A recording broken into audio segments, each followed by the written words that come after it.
la prédica. Pero bueno, vamos a nuestra última reunión de este año. ¿Han evaluado cómo les ha ido su año? ¿Se han puesto a pensar?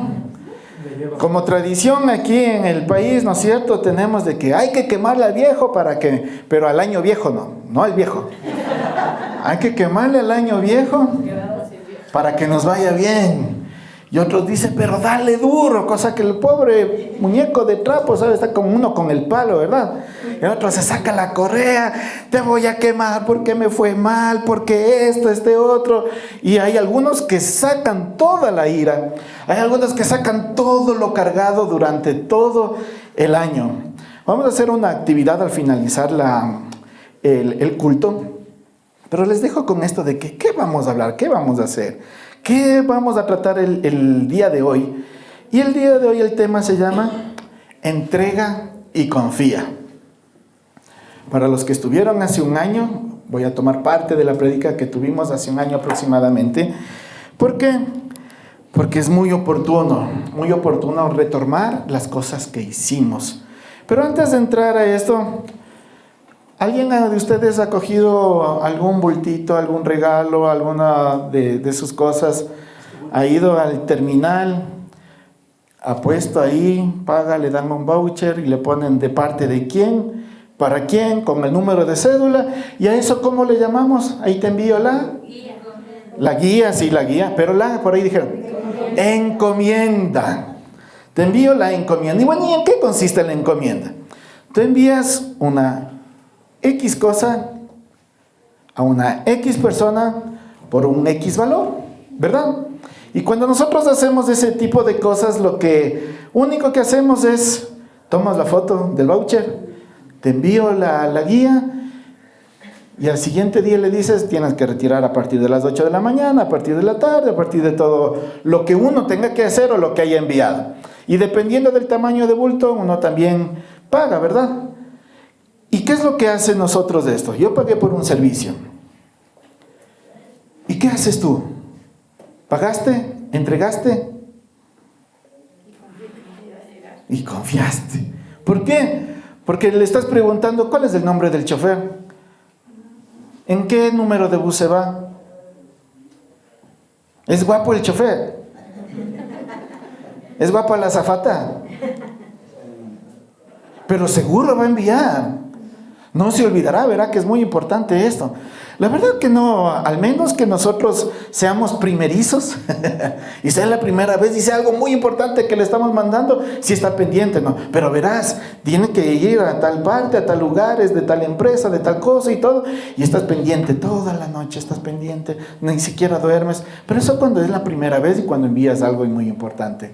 Pero conforme va pasando el tiempo y al menos si tú te dedicas a los negocios, ¿qué es lo que haces? Coges, mandas al mensajero, coges, firmas, pones la hoja encima, plac, plac, plac, le envuelves, se fue.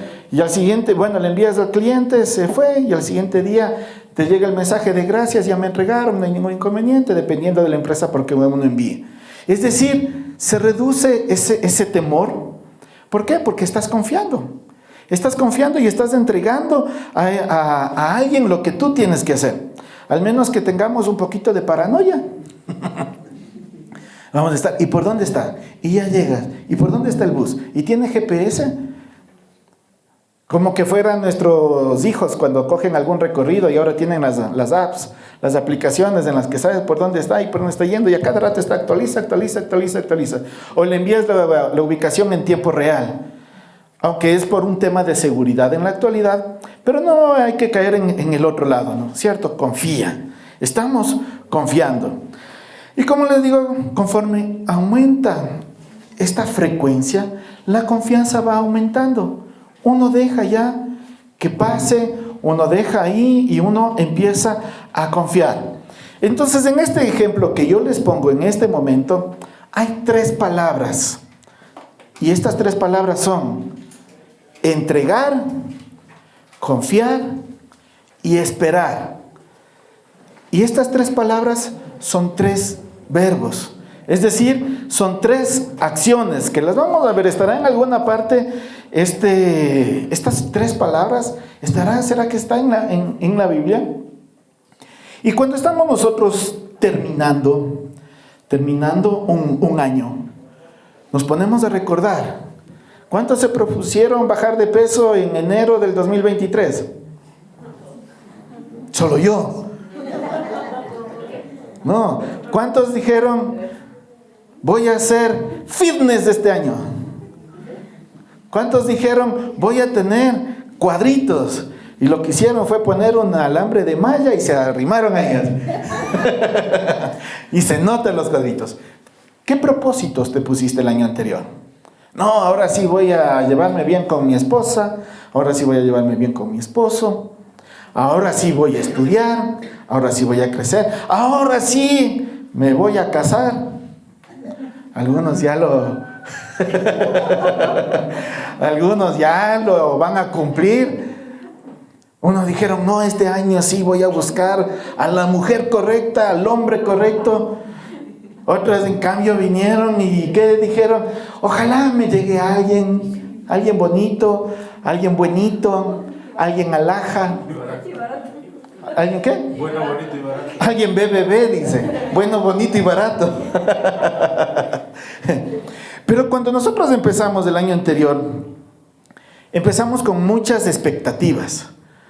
Y con los que estuvimos el año anterior y con los que vamos a hacer el día de hoy, llenamos una hojita similar a esta, con nuestros objetivos espirituales, personales, educativos, deportivos, varios. Y este año voy a aumentar algo que les voy a decir más adelante. Y así empezamos el año el 2023, ¿verdad? Estamos terminando ya este año.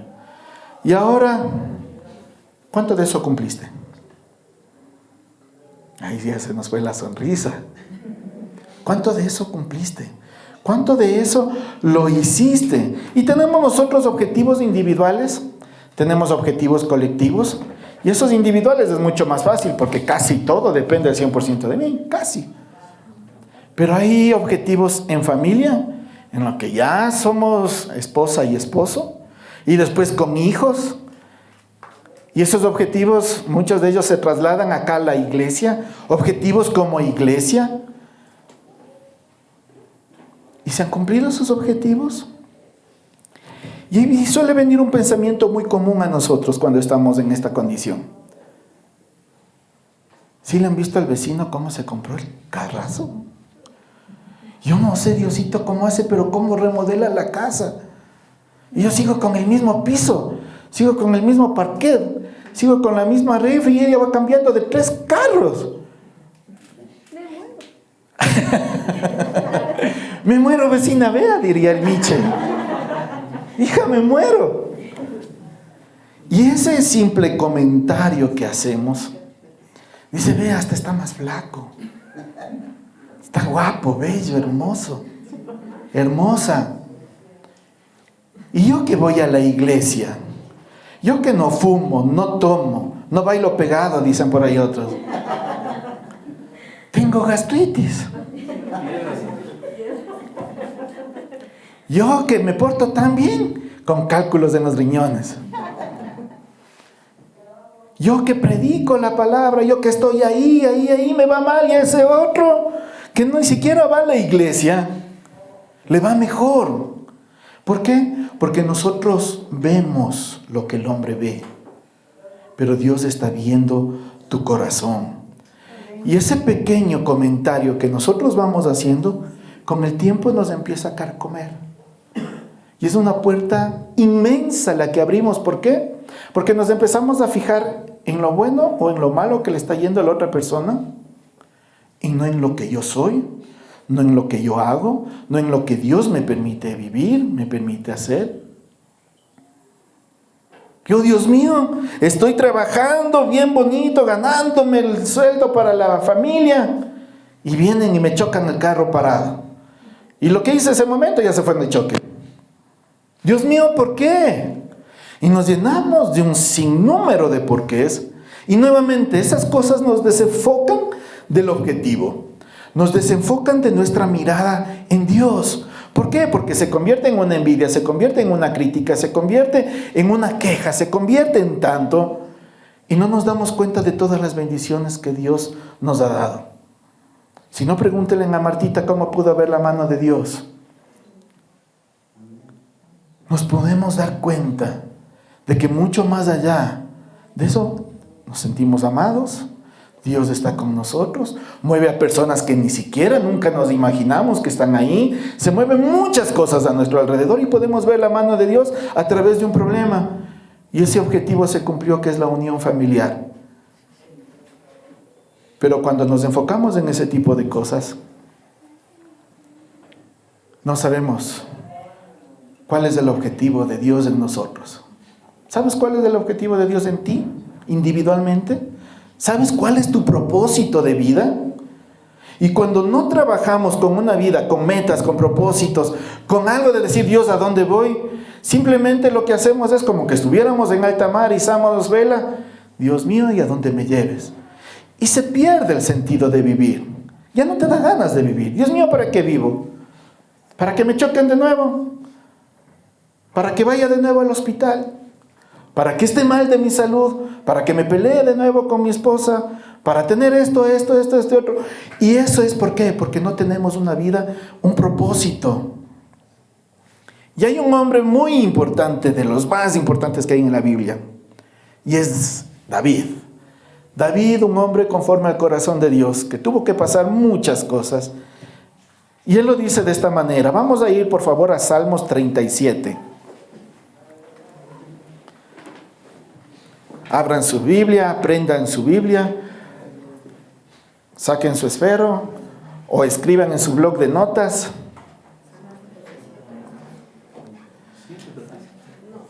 Voy a leer del versículo 1, Salmos 37, del versículo 1 al versículo 9.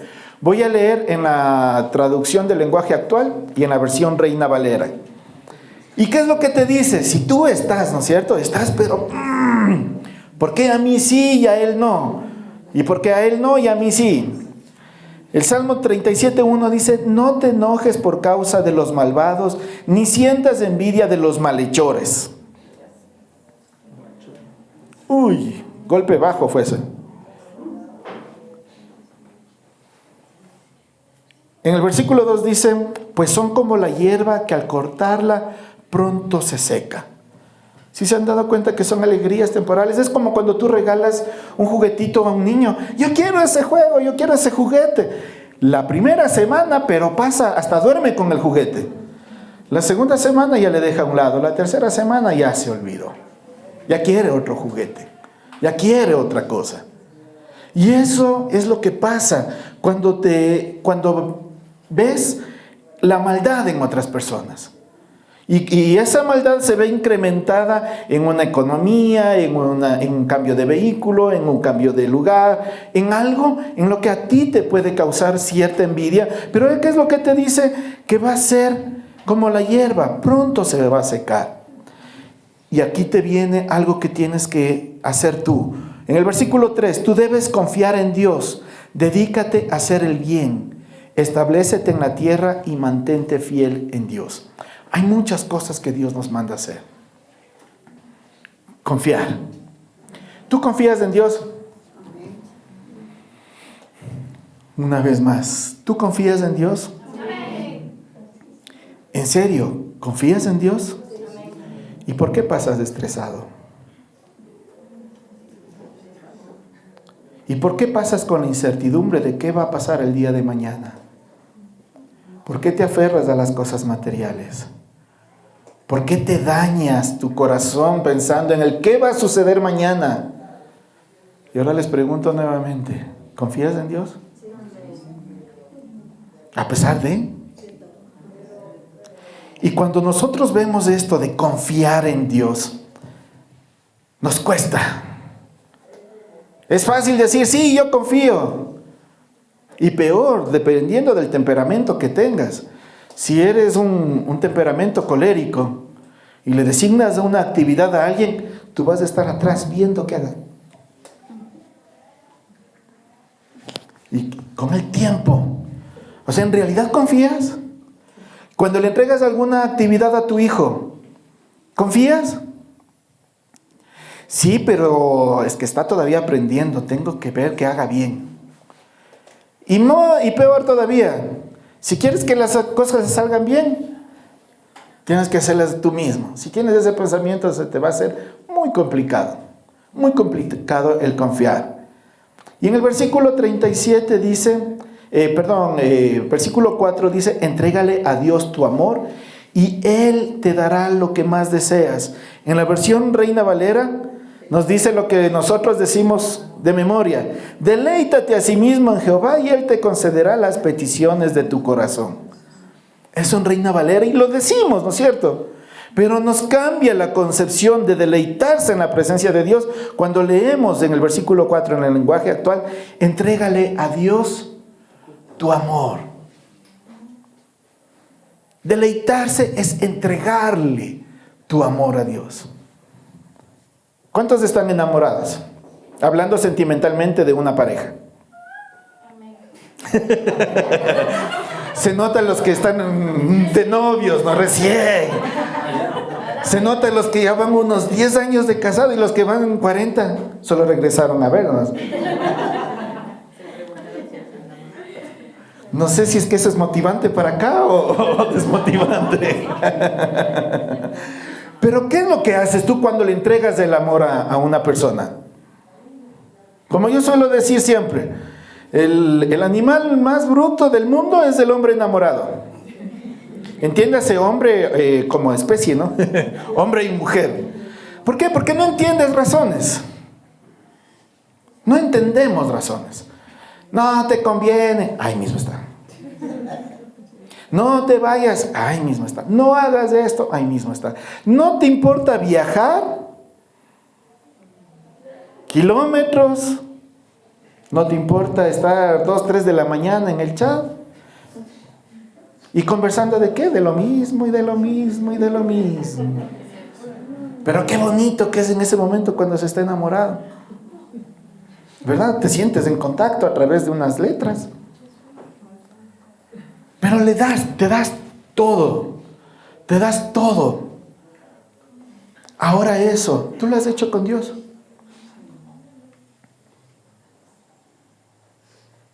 ¿Lo has hecho con Dios?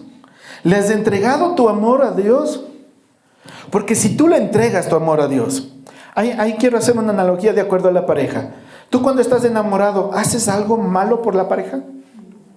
¿Haces algo para dañarle a la pareja? Y le empiezas a conocer. Y le quedas viendo, ya está enojada, o le gustó esto, o no le gusta. Ya sabes qué detalles le gustan, o qué cosas no le gustan, y dejas de hacer eso, o le compras aquellos detallitos y coges y le das. Haces todo.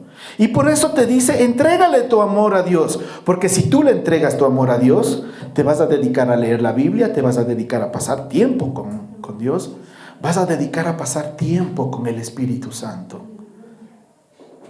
Y cuando tú hagas eso, Dios va a saber que lo que tú vas a hacer no va a ir en contra del amor que tienes hacia Dios.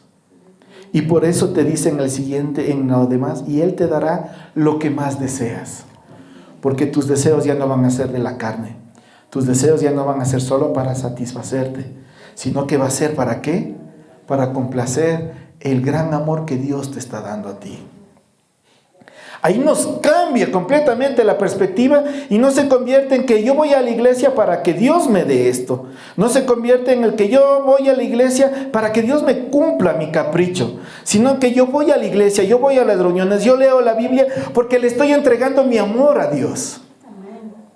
Y cuando vean que yo le estoy entregando mi amor a Dios y que me vean esos ojitos brillosos a lo que salgan, quiero que le vean los ojos de acá, de los dos, o de Derek y de Damaris, que le vean esos ojitos brillosos de borrego enamorado. Y cuando vean esos ojos así, y cuando tú te apasiones con Dios y le digas, Dios mío, en realidad yo te amo y estoy haciendo las cosas por esto, Él te va a conceder. Hasta los caprichos más pequeñitos. Hasta que le digas, Dios mío, hoy quiero una picaña. Y va a venir tu suegra y te va a decir, Golito, tome su picaña. Y no es indirecta. Pero ahí está. Y si nos damos cuenta, dice, entrégale a Dios tu amor. Y Es una interjección, es un conector, no es un o, es un y. Es decir, que va de la mano, va ligado. Si tú haces esto, entonces va a venir aquello. Y en el versículo 5 dice, pon tu vida en sus manos, confía plenamente en Él y Él actuará en tu favor. ¿Has puesto tu vida en manos de Dios? Amén. ¿O solo cuando estás en problemas, Diosito, ayúdame? ¿O cuando estás en el examen, Dios mío, haz que venga lo que no estudié? ¿O coges ese rato la moneda, si es selección múltiple, a lanzar? Pero dice, pon tus manos, confían plenamente en Él y... Entonces, si yo estoy confiando plenamente en Él y pongo mi vida, entonces Él va a actuar. Si yo confío en Él, Dios me va a ayudar, sí. Pero si yo digo, Dios me va a ayudar, pero no le entrego mi vida, Él no va a actuar en mi favor. Porque yo estoy confiando en Él, pero estoy haciendo las cosas a mi capricho, estoy haciendo las cosas con mi intelectualidad, estoy haciendo las cosas con lo que yo pienso, con lo que yo creo, con mis amigos, con mi gente, con mi todo. Y en la ecuación que te dice aquí, pon tu vida en sus manos, mas confía plenamente, igual, actuar en favor de Dios, si no está uno, no hay el resultado. Es así de sencillo. Y ahora te empiezas a preguntar, y quiero que hagas un retroactivo en todas tus metas y tus propósitos. Dios mío, dame. Dios mío, hazme. Dios mío, ponme. Dios mío, cámbiame. Así empezamos del 2023. Pero no pasó de confiar en Dios. Pero no pusimos nuestra vida en Él. ¿Y qué significa poner nuestra vida en Él? Es cuando nace nuestro bebito. Cuando nazca tu bebito.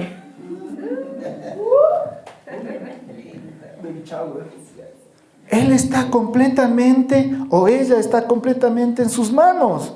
Significa abandonarte en sus manos. Significa dejarte por completo en manos de Dios. Y ahí Él va a actuar en nuestro favor. En el versículo 6 dice, así todos verán con claridad que tú eres justo y recto. Así verán que tú eres justo y recto. Son dos cosas diferentes. Y algo que no hacemos. ¿Les ha pasado cuando ustedes oran, tienen tiempos de silencio? Yo en un principio no tenía tiempos de silencio. ¿Y por qué? Porque decía, Dios mío, mírale a la vecina, mírale al vecino, mira los problemas, mira mi trabajo, mira mi economía, yo necesito esto, yo necesito aquello, yo esto, y un listado. ¿Y en qué instante escucho la voz de Dios? ¿Y en qué instante escucho lo que Dios tiene para mí? ¿En qué instante escucho la instrucción que Dios me está dando? Si tú le dices, Dios mío, ¿qué tengo que hacer? Calla. No calla no. ¿Por qué? Porque si le estás pidiendo dirección, le estás pidiendo instrucción y no callas para escuchar, vas a hacer nuevamente lo que tú quieres. Y en el versículo 7 dice, calla en presencia de Dios. ¿Has sentido la presencia de Dios? Calla en la presencia de Dios y espera paciente a que actúe. Dios no hace lo que tú dices. Nosotros hacemos lo que Dios dice. Dios no es tu empleado. Dios no es aquella persona en la que dices, cámbiame, hazme, corrige. No es una varita mágica la que tú puedes hacer o usar cuando tú quieres, cuando te da la gana. No es así. Nosotros tenemos que obedecer lo que Dios dice y esperar a que Él actúe. No te enojes por causa de los que prosperan, ni por los que hacen planes malvados. Y eso generalmente lo vemos hacia afuera, ¿verdad? Vemos hacia allá. Pero ¿te has puesto a pensar en el que probablemente tú seas el que estás haciendo planes malvados? ¿Te has puesto a pensar en el que tú puedes ser una persona en la que está impidiendo que otros lleguen a la iglesia, lleguen a Dios? ¿Cómo está tu testimonio en casa? ¿Amas a tus hermanos? ¿A tus hermanas? Y cuando digo que lo amas, ¿lo dices de labios para afuera? O cuando le ves, le das un abrazo y le dices, ñaña, qué gusto verte. ¿Te acuerdas cuando nos peleábamos de pequeños? Pero ahora te amo, porque Dios hizo algo en mí. Y así tú quieras hacer algo mal en mí, yo igual te bendigo. Yo igual te digo que te vaya bien. Y con tus padres, obviamente en condiciones normales nuestros padres no van a hacer algo en contra de nosotros. Pero lastimosamente en la sociedad en la que vivimos hoy, hay hijos planeando para quitarles la herencia a sus padres. Padres que no quieren ver a sus hijos, padres que abandonan a sus hijos. Pero para todos nos dice que no nos enojemos. Y si les vemos prosperar, ¡qué bien! Dios los bendiga. Pero es fácil, ¿no es cierto? Llorar con los que lloran, pero se complica reír con los que ríen. Es fácil llorar. Cuando tú ves a alguien que pasa algo malo, vas y le das un abrazo y lloras con él. No te preocupes, vamos a salir adelante. Pero cuando te ganó un negocio, vas y le abrazas y le dices, te felicito, me ganaste. Si se dan cuenta que es complicado reír con los que ríen, pero es fácil llorar con los que lloran. Te felicito, tienes mejor voz que mí, Mateo. Pero cantar no vas. A nosotros como padres se nos dibuja una sonrisa en el rostro cuando vemos que nuestros hijos empiezan a superarnos. Y ese es nuestro objetivo, ¿no es cierto? Ese es nuestro mayor logro. Decir, ese es mi hijo y está haciendo mejor las cosas de lo que yo hice. Espero que mi padre piense eso de mí.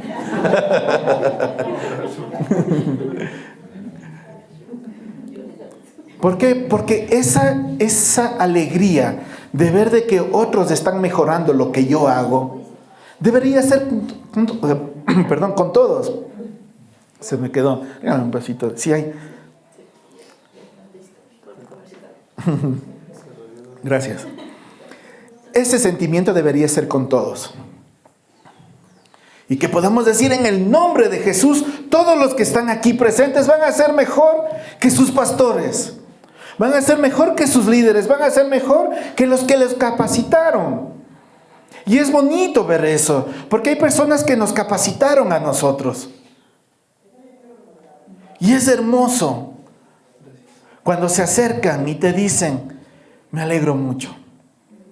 Yo fui tu líder hace 20 y pico de años y ahora te veo pastoreando una iglesia. Y esa alegría debemos tener con todos. Así que, por favor, callen en la presencia de Dios. No se enojen a causa de otros que prosperan. Arrímense. No, mentira. Vean, y podemos tomar ese ejemplo. ¿Por qué está prosperando el matrimonio de acá? ¿Qué está haciendo diferente? ¿Por qué está prosperando? ¿Qué tiene de diferente? Y que ese que tiene de diferente sea con el afán de imitar y mejorarlo, no con el afán de dañarlo, criticarlo, envidiarlo, sino que yo tengo que ver qué están haciendo para yo poder crecer. En el versículo 8 dice, no des lugar al enojo ni te dejes llevar por la ira. Eso es lo peor que puedes hacer. No le des cabida al enojo. Y si te enojas, como dice la palabra de Dios, que el sol no se ponga sobre vuestro enojo. Haz un ejercicio de perdonar, de limpiar, de alejar rápidamente. Porque en el versículo 9 dice, los malvados serán destruidos, pero los que esperan en Dios recibirán, ¿qué? La tierra prometida. Los que esperan. Pero cuando nosotros estamos viendo esto de aquí, no se trata de sentarse, coger el comercio, descansar, esperar. ¿Qué haces? Estoy esperando en Dios. Eso no te dice la palabra de Dios, sino que los que esperan en Dios, si tú estás esperando en Dios, es la espera más activa que todos podemos tener. Porque Dios te manda a hacer un montón de cosas a través de su palabra. Y mientras tú te dediques a hacer eso, ni te vas a dar cuenta. Cuando ya venga la bendición de Dios, cuando venga la tierra prometida, cuando vengan las cosas que tienes que hacer. Y aquí hay los 3 verbos. ¿Cuáles eran? Entregar, confiar y esperar. Entregar, confiar y esperar. Deleítate a sí mismo en Jehová y Él concederá las peticiones de tu corazón. Y el versículo 4. Entrégale a Dios tu amor y Él te dará lo que más deseas. Deleítate en Jehová y Él concederá. Son verbos. Los primeros verbos están en presente. Quiere decir que tienes que hacer eso ya. Y el futuro es Él actuará. Tú tienes que trabajar. Cuando hiciste la encomienda, dijiste, Dios mío, mándale esta rica cabeza de hornado de Riobamba a Quito, a Nueva York. ¿Y te sentaste a esperar? No, ¿no es cierto? ¿Qué es lo que hiciste tú? Ya que pusimos la cabeza del hornado, de ejemplo. Te fuiste, te levantaste, fuiste a comprar donde sea mejor, le embalaste, le pusiste ni sé cuántas capas para que no huela el cochino, para que no huela el hornado, y después entregaste. Dios nos manda a nosotros a hacer. Tenemos que hacer, tenemos que planificar, tenemos que organizar, tenemos que leer, tenemos que actuar. No se trata solo de decir, Diosito, ayúdame, y que quede ahí. Y con todo lo que hemos leído en este momento, seguramente estás recordando algo que pusiste o lo que planificaste el año anterior. Y te puedes dar cuenta que muchas de esas metas, de esos objetivos, no se cumplieron. Les voy a contar uno que puedo contar yo, que estaba viendo la hoja. Y dice que voy a hacer bicicleta. Pasó ponchada la llanta todo el año.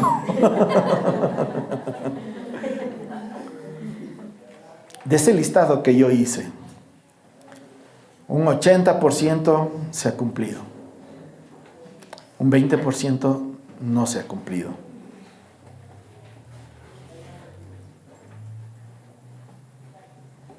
Cuando nosotros vemos hacia atrás, no se trata del conocimiento que debemos tener, sino de lo que debes renunciar para cumplir con tus metas y tu objetivo. Si tú quieres ser profesional, tener un título universitario, ¿a qué cosas tienes que renunciar? Al sueño, al tiempo con amigos, tiempo con familia, tiempo de ocio, tiempo con la de uno, dice. Tienes que renunciar redes sociales, tienes que renunciar un montón de cosas para cumplir ese objetivo. Si te quieres casar o tener un novio o una novia, tienes que renunciar a las otras. Y no porque tengas varias. No estoy llamando a que tengas varias y que renuncies a las otras y te quedes con una, sino que cuando tú decides amar a una persona, automáticamente renuncias a lo demás. ¿Qué te ha faltado renunciar? Si te pusiste un propósito de yo quiero ser mejor persona este año, Aunque eso es bastante relativo, bastante subjetivo. Pero cuando hacemos ese tipo de cosas, ¿a quién tienes que renunciar? Generalmente tienes que renunciar a amigos que te hacen mal, amigos que no aportan, familia. Y esto no de una manera definitiva, sino de una manera temporal. Tenemos familiares que no nos aportan en mucho. Que al contrario, lo que nos hacen es mermarnos, lo que nos hacen es dañarnos. Y cuando nosotros renunciamos, ¿y saben cuál es lo principal? Hemos estado hablando de renunciar, en mi caso, si lo pongo aquí, renunciar a todos ustedes. No, pero poniendo el ejemplo que acá sea la envidia, sea el odio, sea el mal trabajo, sea la mala influencia, poniéndolo en ese sentido. Pero ¿saben cuál es el mayor problema que tenemos cuando renunciamos a algo? Que renunciamos a lo externo, pero no nos renunciamos a nosotros mismos. No nos negamos a nosotros mismos. Tengo que negarme a mí para que Dios viva en mí. Tengo que morir a mi yo para que yo pueda decir, ya no vivo yo, mas Cristo vive en mí. Y cuando nosotros nos hacemos esa retroinspección, nos analizamos a nosotros mismos y empezamos a trabajar de aquí adentro, lo demás se hace más fácil. Porque ya no tenemos a quién responsabilizar. Porque ya no le echo la culpa al mal amigo, a la mala amiga, al mal padre, a la mala madre, al mal hijo, a los malos gobiernos, a la mala economía. Porque somos campeones para delegar. Todo el mundo tiene la culpa. ¿Y yo? ¿Dónde quedo yo? Pero si empiezo desde mí, si dejo que Dios obre en mí, aquellos que están a mi alrededor, les voy a ver con amor. Y cuando les vea con amor, va a ser que Dios está obrando en mí. Y a esa persona que me quitó mi pareja, vas a orar por ella. A esa persona que me hizo mal el negocio, que me hizo perder, que me hizo aquello. Aquella persona que me chocó el carro, aquella persona que me hundió el capó. Aunque en ese momento da ganas de arrastrarlo. Pero después va a redarguir tu corazón y va a venir a decir, te bendigo. Si Dios me está perdonando a mí, yo tengo que perdonarte a ti. Porque cuando yo perdono, Dios me perdona. Si yo perdono, Dios me perdona. Así dice el versículo bíblico. Y es un condicionante que yo tengo que perdonar para que Dios me perdone. Ahí vamos a poder nosotros ver la fuerza sobrenatural de lo que Dios hace en nosotros. Porque nosotros lo que solemos hacer es hacerle lógico a Dios. Es que lógicamente sucede esto, lógicamente lo otro. Pensamos en nuestro entendimiento y ¿saben lo que hacemos? Encasillarle a Dios a lo que yo pienso, a lo que yo creo y a lo que yo soy. Entonces, si hacemos esa cosa, tenemos un Dios chiquito. Cuando Él es el Todopoderoso, Él es el gran yo soy. Ya no le encasilles en tu vida. Encasilla tu vida en la vida de Él. Encasilla tu vida en la palabra de Dios. Como dijimos en principio, cuando te dedicas más al negocio de las encomiendas, confías más, ¿no es cierto? Y si te dedicaras a conocer a Dios, y si te dedicaras a leer la Biblia, y si te dedicaras a pasar en la iglesia, si te dedicaras a pasar con tus amigos, si te dedicaras a evangelizar, si te dedicaras a leer, esa confianza aumentaría y tendríamos una fe tan grande. Pero para eso debes encomendarte, así como lo hizo Jesús. Padre, en tus manos encomiendo mi espíritu. Y murió. El día de hoy yo te hago un llamado a que digas, Padre, en tus manos me encomiendo. Y mueras. Tienes que morir. Tienes que morir a tus sueños, tienes que morir a tus propósitos, tienes que morir a tus metas, tienes que morir a todo lo que eres tú. Y luego Dios te va a conceder todo lo que tú quieres.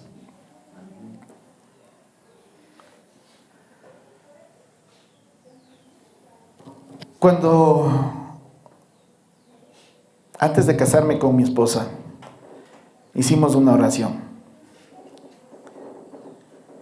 y nos negamos a nosotros. Nos pusimos y dijimos: Dios mío, yo amo a mi esposa. Ella dijo: bueno, no, antes de casarnos era. Amo a mi novia, amo a mi novio. Pero papá, aquí ponemos nuestra relación.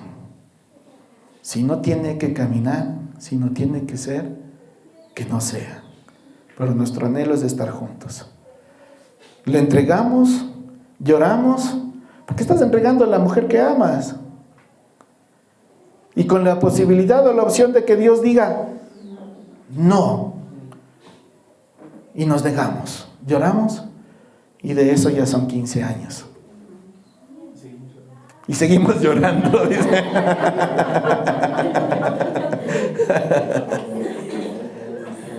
Así que entrégale